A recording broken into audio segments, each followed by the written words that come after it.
حضرت عمر بن عبدالعزیز رحمہ اللہ کے زمانہ خلافت میں جب مسلمانوں نے سمرقند فتح کر لیا اور مسلمان وہاں بس گئے اور اپنے گھر بنا لیے اور ایک عرصہ گزر گیا تو سمرقند والوں کو معلوم ہوا کہ مسلمانوں نے اپنی نبی صلی اللہ علیہ وسلم کی سنت کے خلاف ہماری ملک کو فتح کر لیا ہے، یعنی یہ کہ سب سے پہلے اسلام کی دعوت دے، پھر جزیہ پیش کریں اور اگر وہ بھی منظور نہ ہو تو پھر مقابلہ کریں۔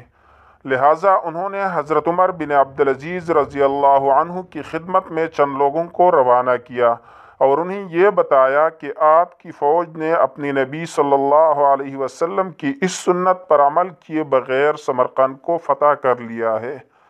حضرت عمر بن عبدالعزیز رحمہ اللہ نے سمرقند کے قاضی کو حکم دیا کہ عدالت قائم کرو، پھر اگر یہ بات صحیح ثابت ہو جائے تو مسلمان فوجوں کو حکم دیں کہ سمرقند چھوڑ کر باہر کھڑی ہو جائے، پھر اس سنت پر عمل کریں۔ چنانچہ قاضی نے ایسا ہی کیا، وہ بات صحیح ثابت ہوئی تو مسلمانوں نے سمرقند خالی کر دیا اور شہر سے باہر جا کر کھڑے ہو گئے۔ جب وہاں کی بت پرستوں نے مسلمانوں کا یہ عدل و انصاف دیکھا جس کی مثال دنیا کی تاریخ میں نہیں ملتی، تو انہوں نے کہا کہ اب لڑائی کی ضرورت نہیں، ہم سب مسلمان ہوتے ہیں، اور سارے کا سارا سمرقند مسلمان ہو گیا۔